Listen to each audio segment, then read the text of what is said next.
They're the in crowd, we're the other ones. It's a different kind of cloth that we're cut from. We let our colors show where the numbers ain't. We're the paint where there ain't supposed to be paint. That's who we are. That's how we roll. The outsiders. The outsiders.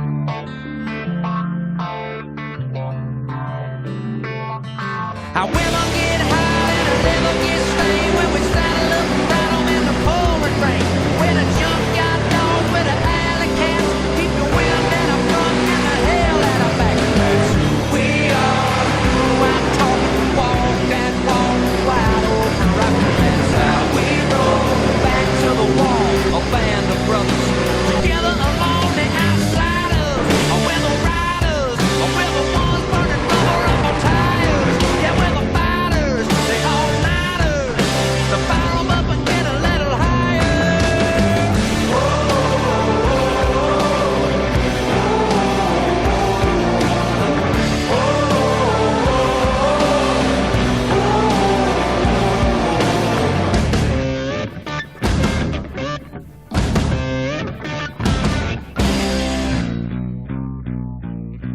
We're the bad news, we're the young guns, we're the ones that they told you to run from. Yeah, the player's gonna play and a hater's gonna hate, and a regulator's born to regulate.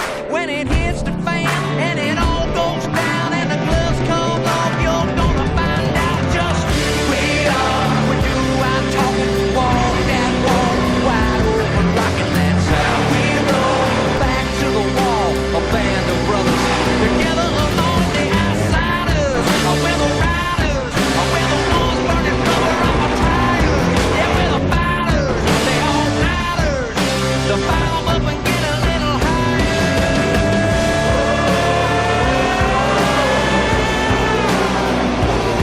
The outsiders, the outsiders.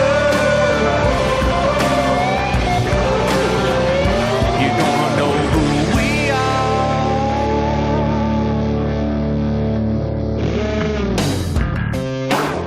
Sunny skies, hot conditions, tight racing, and 200 plus miles per hour all culminates to make up the first round of the NFRN Elite Cup Series playoffs for season number 2. Today's setting is College Station, Texas, as 42 cars will be on the track to try to go for a win, but 16 will be battling for a championship. Here at Texas World Superspeedway, this is the Texas World 400. Hello again, everybody. I'm Colin Denton with RVN, and welcome to the Elite Cup Series playoffs. Here at Texas World Superspeedway, it is a very sunny day, as we just mentioned. There's a lot of heat on the racetrack, plenty of opportunities for slipping and sliding, and this could be one of our most exciting races of the 10-race chase. Now, we have 16 drivers in just a few moments going to start their championship hopes. We have a very diverse field as well. 6 veterans in total, 5 of whom have been here before. Johnny Gardner, the lone exception. He got a victory last year, but during the playoffs was not a part of that 16-driver field. This time he got the regular season win to lock himself in. William Brock, the 1 seed. He will try to fight himself for a championship. Last year got in on points. This time got a win at Riki and has been very consistent this season. Rampage, the season 1 champion, trying to see if he can go back-to-back in the first 2 seasons of this league. And John Arndt still looking for a victory 1.5 seasons in. He has gotten in back-to-back seasons on points. Now, just behind them, 10 rookies look to upset these guys in their first season to go for a championship. Young guns like Philip Fry, Jake Bassinger, Stuart Gradden are all going to be competing to get their title. But in the 16-driver field, no one has multiple victories. So everyone in this first round will be separated by just 3 points, and they will all be fighting in 3 race segments to try to go for that final race and get the title. Plenty of track types in this championship battle that will allow some of these guys to show off their strengths and weaknesses. We will see who becomes the eventual champion, but it all kicks off here today on the 2-mile oval. Let's go for a little flight to see where we're coming from and where we're going. Nazareth, Pennsylvania, all the way down to College Station, Texas. Kind of in the middle of a triangle of metropolitan areas down here in Texas. Closest to Houston, also a little bit close to Austin and Dallas up north. Home to the Texas A&M University, a population of over 100,000. This track was one of 7 2+ mile ovals used in NASCAR or IndyCar in the United States and has hosted major racing series from 1969 to 1996. Here's a view from our test car, taking you around this 2-mile oval, and it's going to be a very fast one. Almost full throttle throughout the entire racetrack. You can see that tachometer just barely lifting off the gas. No brake going to be applied here as they travel through these turns at very high speed. It's going to be pretty packed together. Definitely not going to see the kind of draft effect that we saw with the Truck Series, but they still can have a little bit of drafting in these Cup cars. We'll see how they travel around, but we should see some faster speeds nonetheless. Around turn 4, heading onto the front stretch, you should be able to take this lap in about 32.5 seconds. We'll see how everyone stacks up at the end of 50 laps in this event. Here's how the part-timers fared. These Amateur Cup Series guys not racing full-time this weekend. They have their week off, but they are going to try to get themselves qualified into this Elite Cup race. Lined up just as they were when they exited Nazareth. Donnie Moore taking the early lead. Chris Harley just behind him, and Shane Borland following suit as he tries to put up another performance up here in the top 6. They will come around almost single file. They'll all stay pretty packed together here, but ultimately it's going to be Donnie Moore, Chris Harley, Shane Borland, Kyle Law, Sparky the Sun Devil, and John Gilbert. Moving on to the feature event, Robert Harrison, Kenny Knox coming up just short, and your 2 non-chasers of the Amateur Cup Series remaining in the back, Craig Martin and Ray Chapman. And our hot seat driver of the race is William Brock. Last time he had 3 top 5s in the past 4 races. A 29th finish at Nazareth did not do him much favor, but he is still the driver with the most points over the past 4 races, so our chase competitor will have his cockpit cam to see how he drives throughout this race. And let's sneak a peek at the playoff picture as we head into this race. 13 full-time winners, 3 non-winners. They're going to be at a 3-point disadvantage for this first round. Everyone will get reset for the second and third rounds if they're able to make it. But for now, we have a pretty even field heading into this one. No multi-time winners like we had in the Amateur Cup Series. Everyone's kind of on a clean slate, and they're going to all have to race for as many points as they can or go for that victory to advance them to the next round automatically. We are ready to get going here in the Lone Star State. Let's head down trackside, starting command for this first playoff race. And now for the most famous words in motorsports, please welcome your Grand Marshals.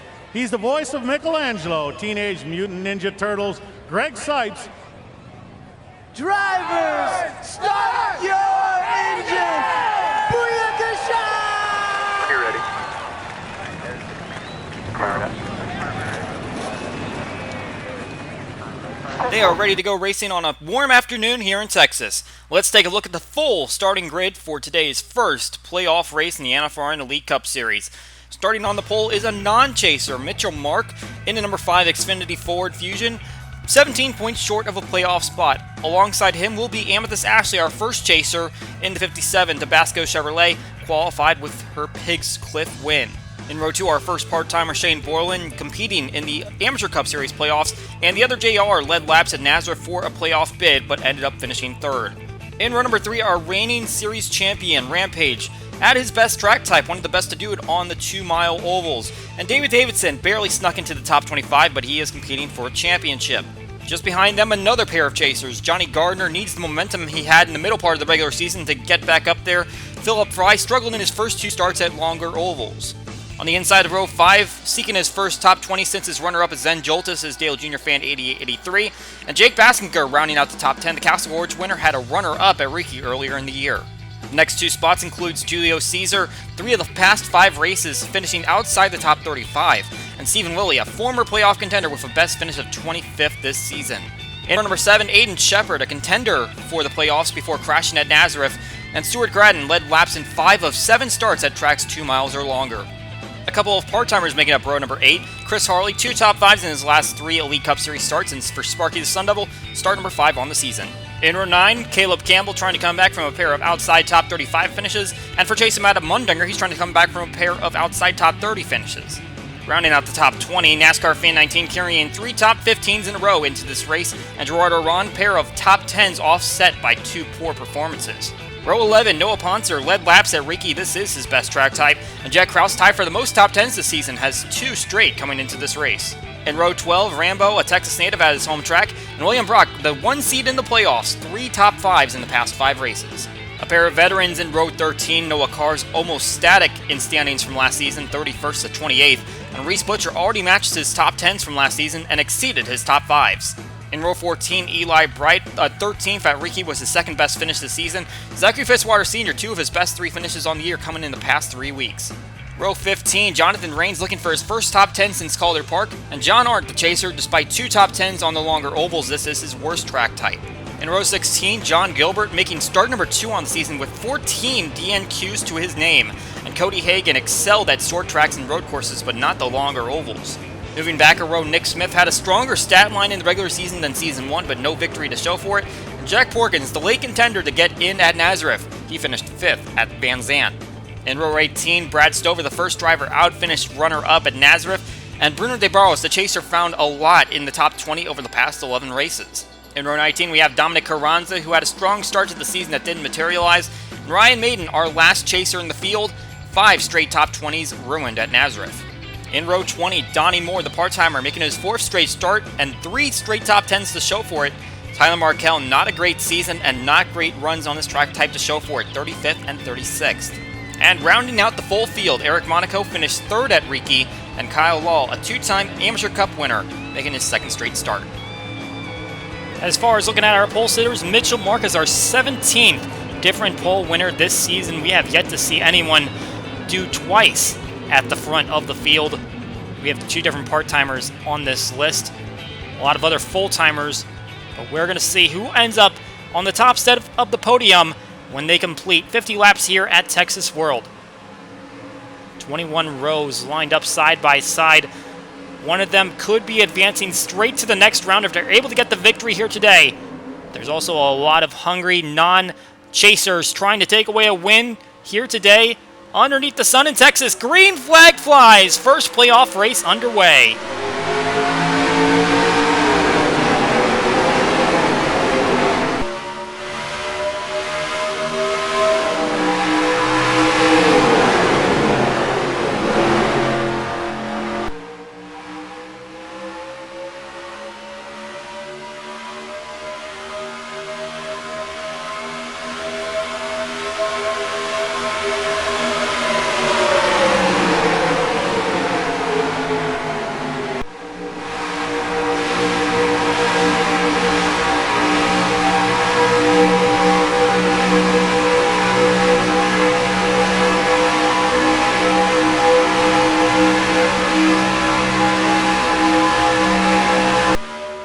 You can see right away a lot of scattering on the grid. Rampage moving up in the 2nd place. Amethyst Ashley starting on the outside poles all the way back to Knife and might be losing even more. 4 wide down the backstretch. Borland with the crossover trying to go to the underside with the 76 car. We'll get that 4 wide race in the middle of the pack. We mentioned it's going to be a pretty packed race, just like it was in the Truck Series, but the draft is not going to be as much of a factor, just the way those cars and trucks are designed. Meanwhile, here comes the 1 car trying to make a move to the inside of Mitchell Mark for the lead. One of the dominating factors in these types of races, these longer ovals. The reigning champion comes in as the 3 seed, and he's trying to look for the lead, and it looks like he's trying to challenge the 5 car for it, but doesn't quite have it. He's going to have to make it stick in turns 3 and 4, which has been the challenging corners for these drivers so far. But it looks like he's got the advantage this time and might have a little bit of help from the 76 from behind. And he's going to not quite clear him. And now he does clear him as they come around the front stretch. And he will lead that lap and get the bonus point. 76 now on the inside, though, and Julio Caesar trying to make it 3 wide going into turn 1. Coming out of turn 2, and he's sticking right there. Caesar moving up, and so is Johnny Gardner. Looking to the inside, along with David Davidson. 6 different chasers inside the top 9 right now. You go back a spot even further, and Jake Bassinger challenging for the 10th spot. The Columbia winner, Julio Caesar, moves into 2nd place in front of Mitchell Mark, who now tries to go to the bottom. The 1 car leads the lap once again. This has been quite a exciting first couple laps. As you can see, they're starting to spread out, but there's still a lot of side-by-side racing, even 3 wide back here. Amethyst Ashley, Johnny Garner trying to challenge for position. The 10 seed in these playoffs did not have great runs at the other mid-speedways this season, but trying to see if she can put up a good performance here today. Now trying to challenge Shane Borland for the 5th position. There she goes for the inside, trying to look for some help and maybe try to draft off the 76, but it looks like she's going to get it on her own. As you can see, a 3 wide situation there in front of them. Julio Caesar on the outside. For the chasers that started further behind, Jack Porkins, Bruno De Barros, Ryan Maiden, this is not the start that they wanted. They are all on the underside of this chase cutoff. Even though this is the first race, you got to pay attention to that. Ryan Maiden, one of the worst at this track type, and I say one of the worst, he is actually the lowest rated on average finish, and he's going to have to get a good run here today to get a good momentum start to his season. But right now he is trailing everybody in this field as he runs in the last position. Stuart Gradden coming through turns 1 and 2. We usually call him the Blue Bullet, but he's got the Shell colors on the car today as the U.S. headquarters for Shell located here in Texas. He has not seen a top 10 since Calder Park. 7th place run there, but he started the season with 4 top 10s and clearly has kind of fallen off going forward into the season, but he is trying to look for a good performance here today, and he is inside the top half of the grid right now. Look at that, 4 wide once again, almost 5 wide. Stephen Willie on the inside. What a good run going for him so far early in this race. Of course, he's going to have to make it to the end to get away from the terrible season that he's been having. But he is still putting up a good challenge right here up against some of these chase competitors. As you can see, the front of the field has kind of gotten single file, but still a little bit of side-by-side and 3 wide action back here. John Arndt, NASCAR Fan 19. A couple of chase competitors trying to battle each other. For Arndt, this is his hometown race, as it is for Rambo just in front of him. Arndt finished 37th at Van Zandt. Not a good run in the other Texas race we've had so far this season, and right now, as it stands, he is the lowest rated among those Texas drivers, but he is just about in the middle part of the field, so that means Texas drivers having a solid run today. Arndt's just going to have to pull it together because he is one of those drivers trying to compete for points. We're going to head to a quick commercial break. We will be back with some more exciting racing here from Texas World Speedway.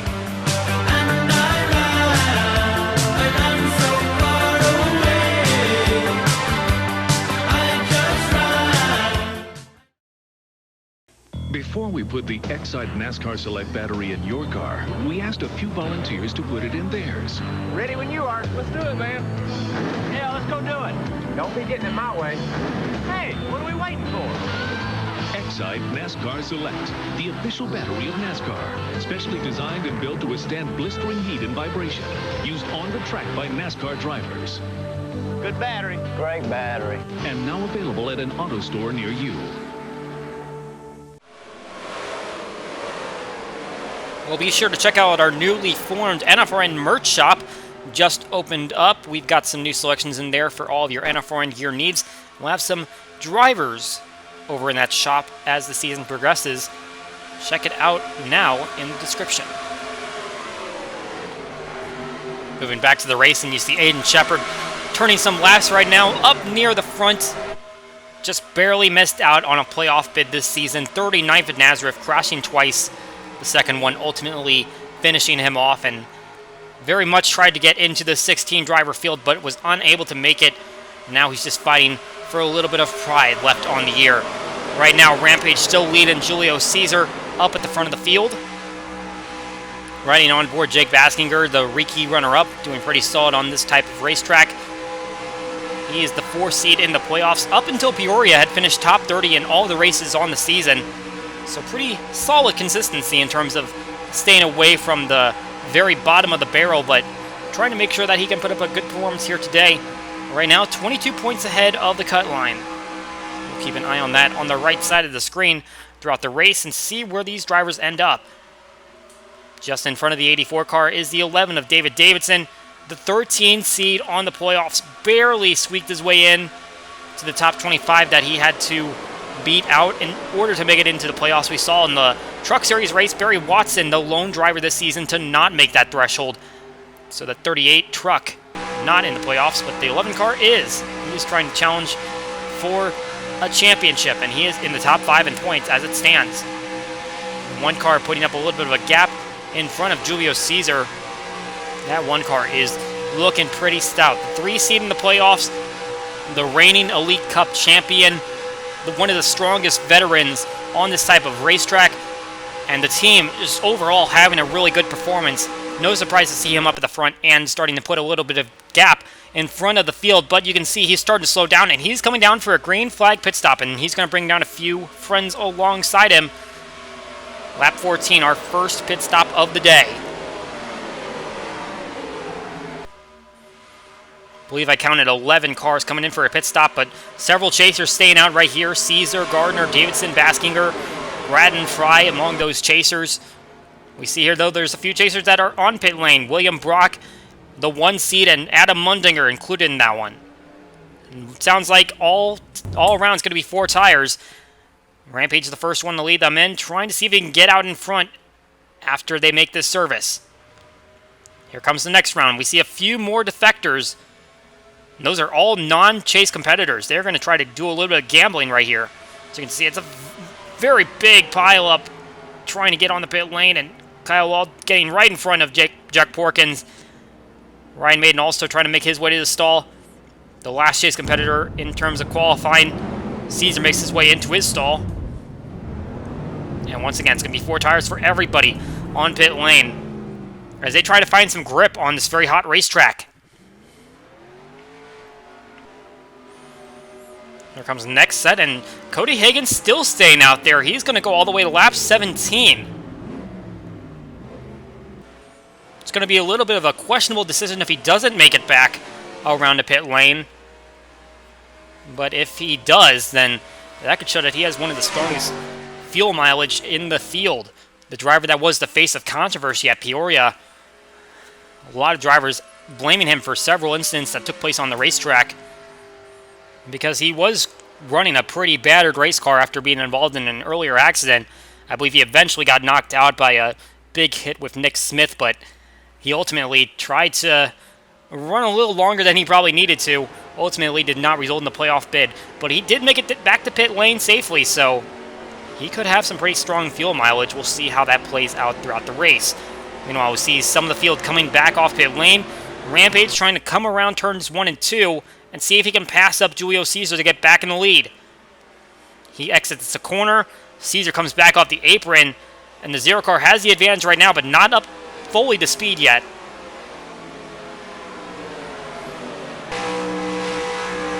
One car going to try to track him down, and he's coming up pretty fast.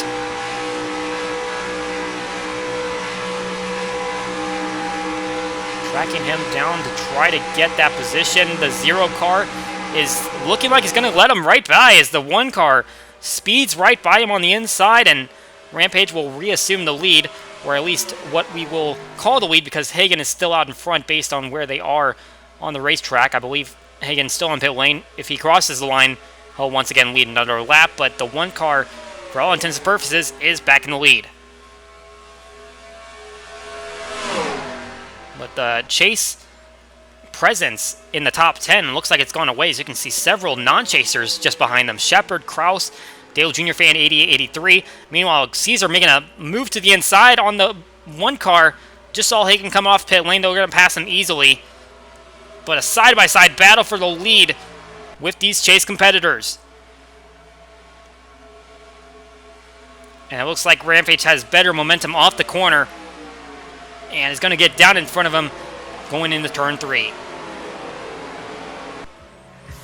Paying close attention to these battles as these 16 drivers compete for a championship. Back in just a moment from Texas World.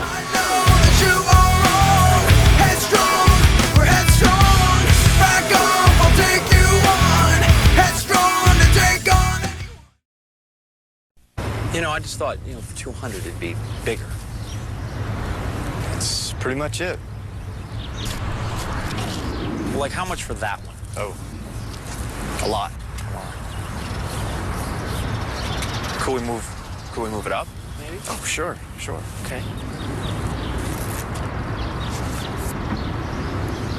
How's that? Better. Yeah.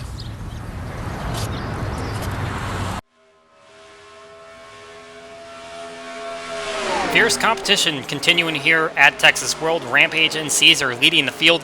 You can see back here Caleb Campbell having a little bit of troubles keeping up with the field. Now we believe this had to do with something coming on the pit lane. So we see down here John Arndt making his way to pit lane, and Caleb Campbell makes a pretty swift move to the outside, but Arndt unable to get on the brakes fast enough. He's going to run into the back of him. So a little bit of damage to the 41 that puts him at the rear of the field, trying to keep up with pace. John Arndt, that might affect him a little bit as well, as he is currently underneath the cut line. Let's go through the chase field and see where everyone's running at. The one car out in front, Rampage, looking like he has a good chance at some bonus points in this first race of the playoffs. Has led a majority of the laps so far, continues to lead. He only needs a few more laps to lead before he's going to secure himself an extra bonus point for leading the most laps. As for Julio Caesar, not the best track tie for him. 34th at Ricci, 28th at Van Zandt, but right now showing that he has a lot of speed in that car. The Columbia winner looking to see if he can take home a victory here. Just has to get by that one car. Of course, that has proven to be a tough task so far. Moving back to 8th position, Adam Mundinger has found very little luck since his victory at Knox. A best finish of 20th. That coming at race number 14 at Castle Gorge. All those other finishes outside the top 30. He's really going to have to find some good speed here today, and right now he looks like he has it, running in 8th position. Stuart Gradden just a couple spots behind him. He has led the 4th most laps in Season 2. The 3 drivers in front of him, all drivers that are in the chase as well. Put up a few good laps, led at the track he won at Pikes Peak, but he's also led some laps at some very long ovals, including both of the mid-speedways and 3 of our super speedways. Amethyst Ashley a couple spots behind Gradden. No top 10s for her since 8 Bull. She has put up a few top 15 finishes in the past 5 weeks, but the speed is not quite where she needs it to be. As for Johnny Gardner, he's only found some speed near his victory at Calder Park. That's when he had 3 straight top 10s. Another time he had 3 straight top 10s though, 1 season ago. In the first round, he wasn't a playoff contender, but he finished 4th, 9th, and then 1st, getting the win at RTR Motorsports Park. William Brock has seen 3 top 3s in the past 5 races. A lot of speed in that Toyota, trying to see if he can make his way up toward the front of the pack. We mentioned earlier that Jake Baskinger has been pretty consistent. He's been quite a gritty driver in terms of getting that position into the 4 seed, but for him, he has 9 finishes outside the top 20. He is going to need a lot better finishes to make it toward getting the championship. Right now, running about the mid-pack. Bernard DeBoer is a season-high 3rd at Green Valley Super Speedway. The driver without a victory heading into this race, he's the highest among those 3 that haven't gotten that victory. But right now, trying to see what he can do from the middle of the pack, just 7 points ahead of the cut line. Philip Fry just behind him. Vulnerable at points in the season, but still putting up some solid performances. Top 5s on the season, 4 for him, tied with the most with William Brock. Now trying to see if he can catch up to the 23 car, as he trails him by several spots in this race. Move further back and you'll find his Toyota teammate, NASCAR Fan 19. 2 runner-ups on the season, both coming within the first 4 races of the year, at Columbia and at Mirage. He is tied with Brad Stover for the most in that category, but right now he is trying to make his way up as he sits right on the cut line, 1 point ahead of Jack Porkins. And of course, without a victory, he's at a little bit of a deficit as the driver behind him is eclipsing him in points, Reese Butcher.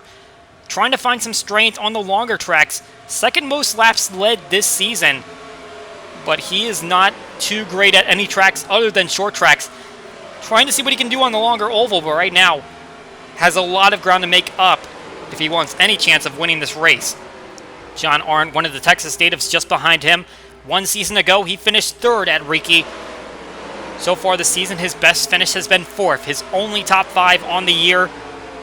Right now, the speed is not there. Trying to see what he can do to track down some of these other chasers and gain some spots in the points.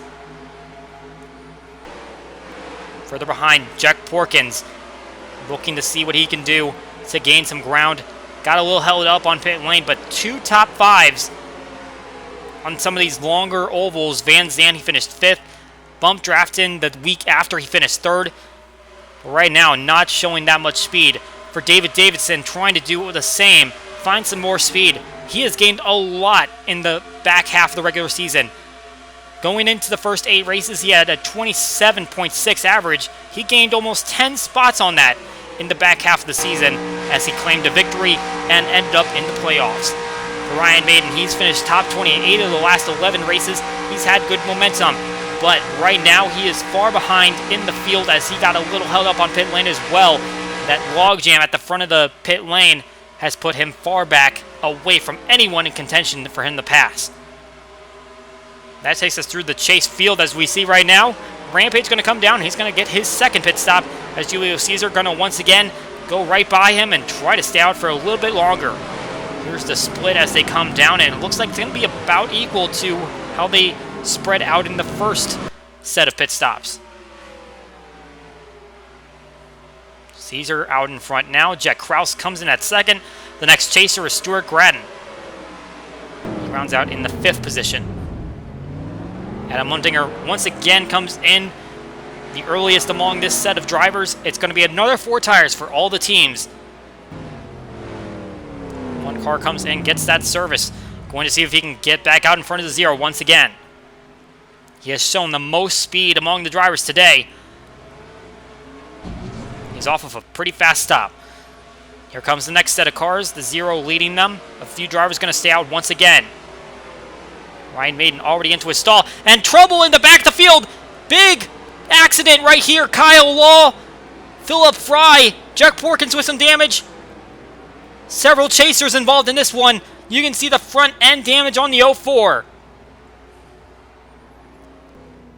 It looks like everyone got collected as Kyle Law had several spots made up, and he ended up blocking a lot of the drivers coming in. Julio Cesar completes his service, 4 tires for him. And with this Ashley, the outside pole sitter, still trying to change those tires. She lost a lot of spots on the racetrack, trying to see how fast she can get out. She will pull away, but a lot of trouble for some of our chase drivers as they enter pit lane. David Davison getting his service. Oh, and there's contact there. Zachary Fitzwater Sr. makes contact with his teammate, and Johnny Gardner is stalled on pit lane. Oh boy, more trouble. Pit lane woes taking out a few of these chase competitors. Jake Baskinger getting his tire service. Philip Fry pulls away. And there goes the 84, but you can see the 6 is still sitting there as they try to do some repairs. Something went eerie as soon as they made contact. Wild stuff happening here at Texas World. We had to do a quick commercial break. We'll be right back.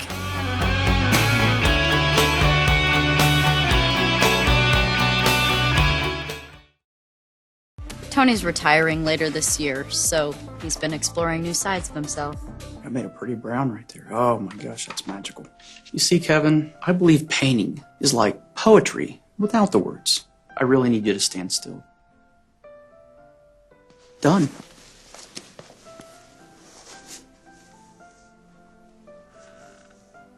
It's a metaphor for us. No. Oh, come on. No way. For those looking to compete in the NFRN and are not signed up for a full-time ride, be sure to sign up in time for race number 10 of the NFRN Truck Series to run part-time. That deadline will be closing down in 2 days, and you'll also be entered automatically into the final 2 open modified races of the season. Remember, you cannot be a full-time driver in any of the top 3 series to be eligible for that. We look back at the front, and we have seen Rampage charge back up to the front, but we have some more competitors here, non-chasers. Aiden Shepard and Jet Kraus trying to take advantage, but Adam Mundinger also had a very fast stop as he has pulled into this conversation. The top 5 drivers all running right next to each other. Any of them could have a chance to win this one. 0 car falls back to 3rd place. He is staying hot on the heels of the 1 car who gets back into the lead. You can See, there's a little bit of lap traffic up in front. Now let's check back on what happened on this latest set of pit stops. Now we'll see out of the frame, Kyle Law, he's getting into his stall. These other drivers don't have any idea, and Eric Monaco coming in way too hot anyway, as he was going to be in the stall right in front of him, but a big logjam there as just no one paying attention to where they're going. A very slippery part of the track coming off of the banking and on the pit lane, but obviously a lot better judgment needed there, as you saw Philip Fry and Jack Porkins get involved. Kyle Law up against the pit lane. That was a very tense situation for some of those chasers and for those crew members down in the 25 camp. Checking in on their conditions, hoping that they are all okay. Back at the lead, Rampage leading the 7 of Aiden Shepard. 34 car way up the track. We're going to hit another quick commercial break so we can bring you the remainder of the green flag coverage here from Texas World Speedway.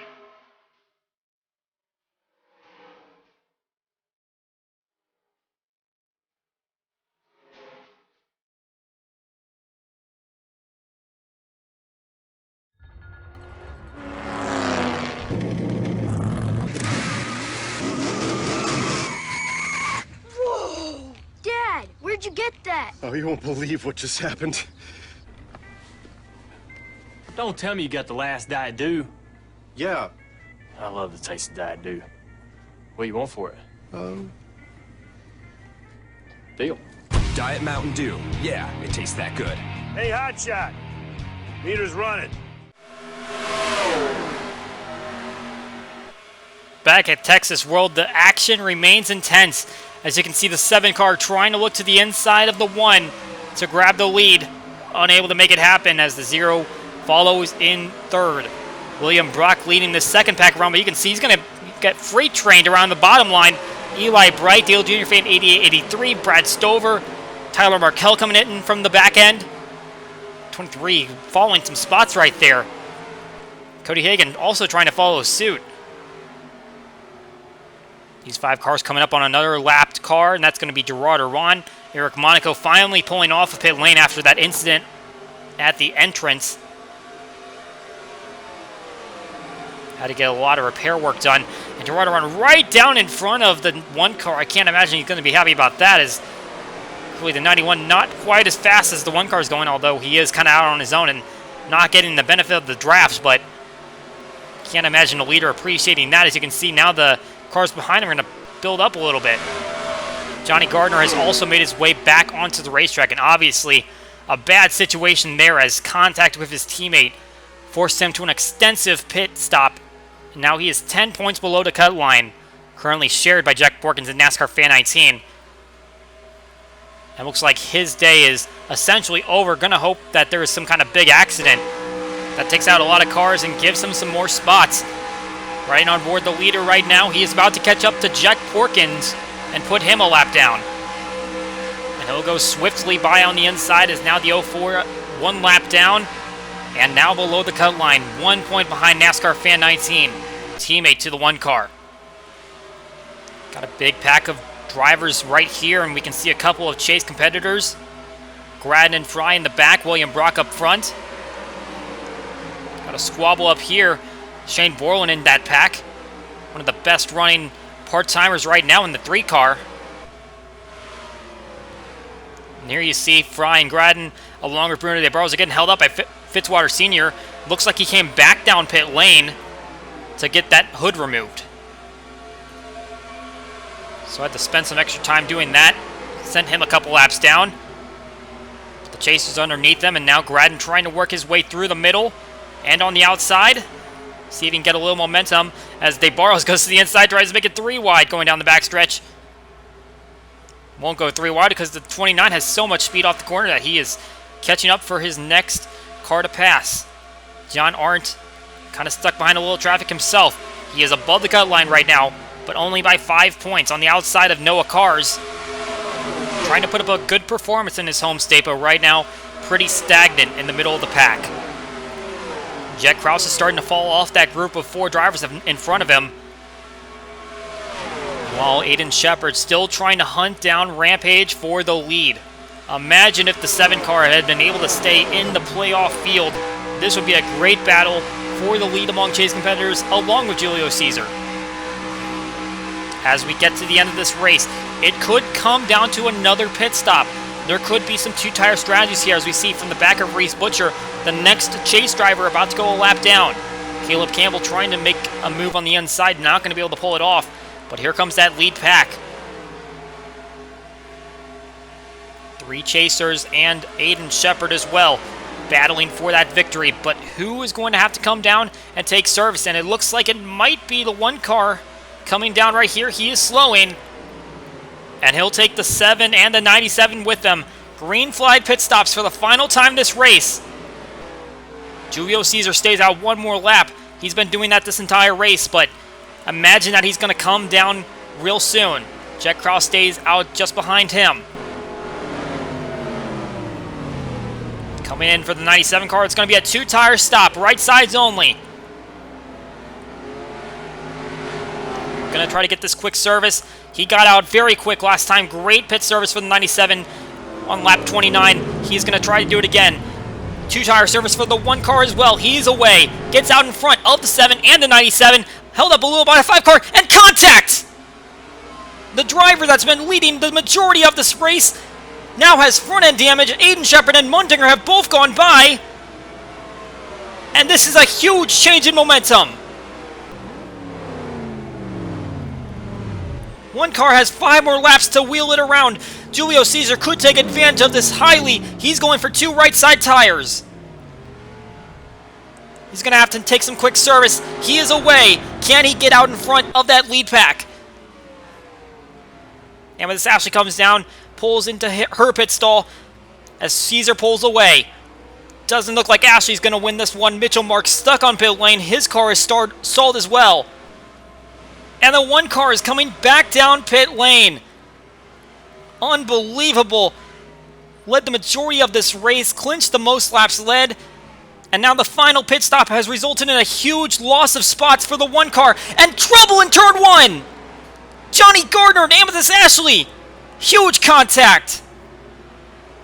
Caution flag flies, and this could be the end of the race. Eli Bright coming around. Cody Hagan. Neither have stopped yet, and they take the caution flag. Huge contact. 2 chase competitors here. Johnny Gardner already several laps down with that contact on pit lane. Amethyst Ashley was just on pit lane. We saw her taking her pit service.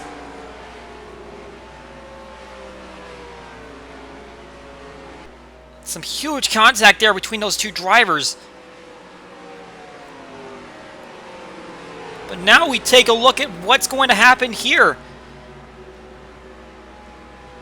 Is Eli Bright going to be able to win this race as a non-chaser? However, keep in mind, we have to see what they're doing on gas, and it sounds like Eli Bright's not going to have enough. It sounds like he's going to come down.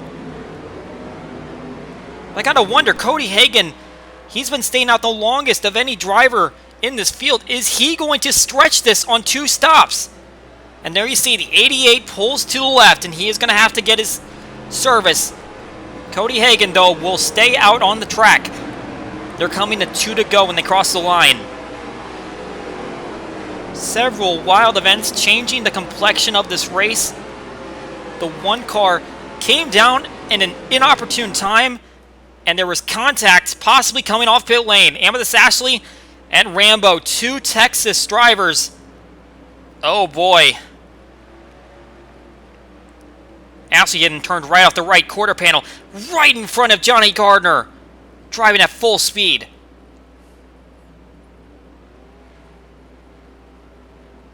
Man, what a hit. And not the thing that you expect to see when you come right into the corner. You don't expect to see someone turning right in front of you, but that's exactly what happened right there, and it looks like Ashley got some help. Let's watch this at full speed.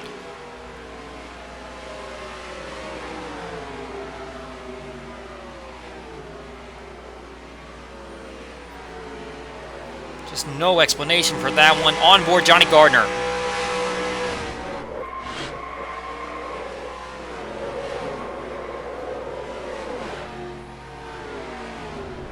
and on board the 57 as she comes off pit lane.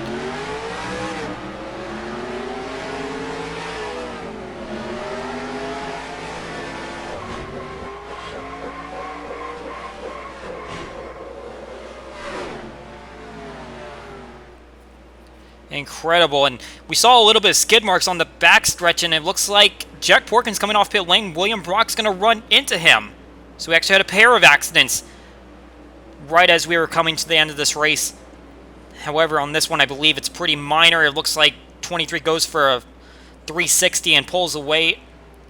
Might not even have lost a spot on that ordeal, as Porkins was already a lap down thanks to his damage. The white flag is out. Cody Hagen still on the racetrack. Does he have enough fuel to limp it around? We talked about the controversy he brought up when he was at Peoria. Had a battered up race car. No one wanted him to be out there.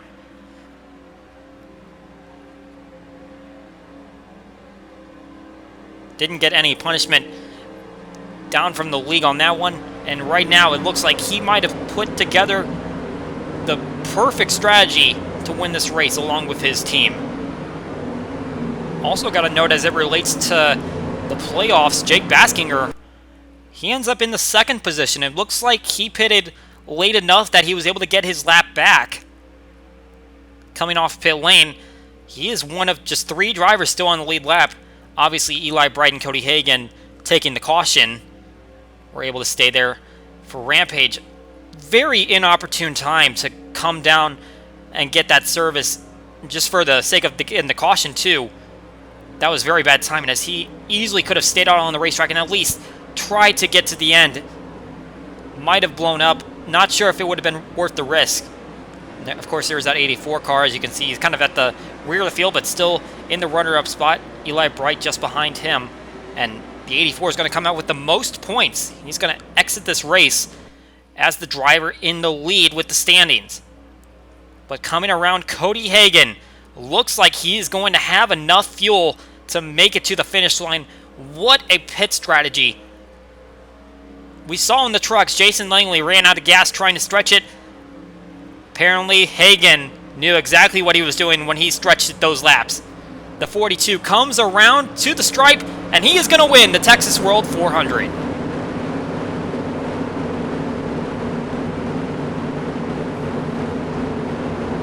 So just like a season ago, this first playoff race, a playoff driver comes up just short of taking the victory, while a non-chaser goes ahead and gets the win.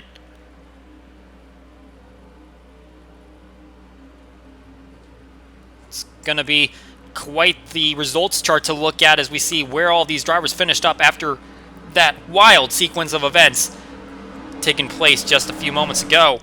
So at the end of the day, Cody Hagen takes home the trophy. Jake Baskinger comes up runner-up, and he'll be on the top of the standings at the end of the day. And Eli Bright, the bottom step of the podium. Julio Caesar, the first car, 1 lap down. Had a pretty solid performance throughout the day, just couldn't get past the 1 car, and he'll come up just a little bit short, trying to get a bid for a victory again. We also see a couple of other of our chase competitors, Bruno DeBarros and Adam Mundinger, still finishing up here in the top 10. Moving back, we see William Brock and Stuart Gratton in the middle part of the teams, but look just above them, Stephen Willie gets his best performance of the season, finally breaking into the top 15 with a 13th place run. That is exactly what he needed to get out of this terrible season. He's going to have to put together a few more performances like that to make sure that he can still finish within the full-timers in the standings, but that is exactly the kind of run that he needed. We also see Rambo down there in 20th place. That's where he'll finish. We'll see what the league says about the contact. Obviously, he's had a run-in already, had a probation handed to him after a Castle Gorge incident with the 1 car. We'll see what happens after this race. Only a handful of chasers up in that top 20. We see a lot of them here between 21 and 30. John Hart, NASCAR Fan 19, David Davison, Reese Butcher, Philip Fry, all finishing a lap down, obviously because Cody Hagen was able to stay out. But we looked all the way down at 30th place. Rampage looked like he had this race won, or at least had a good run going for him, as Cody Hagen might have been able to stretch it even if they went under green. But ultimately, he is going to fall all the way back, lose all these points. We'll see where he sits in the standings. Jack Porkins and Ryan Maiden certainly didn't have their kind of days. as they got caught up in a little bit of incidents at pit lane. Amethyst Ashley ends up in 36th position after everything settles out, and Johnny Gardner will end up in the 41st position, Donnie Moore ending his day prematurely. So as we go to the chase points, Jake Baskinger, 29 points ahead of the cut line. Julius Caesar just 1 point behind him. Adam Mundinger and Bruno De Barros also within that top 4. And Rampage all the way down at the cut line after looking like he had the chance to be at the top of the standings here today. Luckily for him, he has those 2 bonus points for leading the most laps. That gives him just a tiny bit more advantage over Jack Porkins, but obviously nowhere near safe heading into these next 2 races. A quick check at how the rest of the standings pans out. Brad Stover had a solid day, just outside of the top 10. He'll be in the 17th spot, just 1 point ahead of Aiden Shepard. Also seeing Jet Krause and Dale Jr. Fan 8883, both having top 10 days as they round out the top 20. And further back in the grid, not so notable days for some of these deeper guys. A few top 20s scattered in there. Eli Bright probably had the most notable day of the drivers that were back here in the standings, as he got that podium position and ended up jumping up a page, but ultimately the guys that haven't been performing all season long didn't really pull out anything here. Looking at team standings, not too much changes. I believe Checkmate might have jumped a couple spots over Callaway Brothers Racing and Western Motorsports, but ultimately those top 5 looks like they remain stagnant. Ramco still holding down the lead.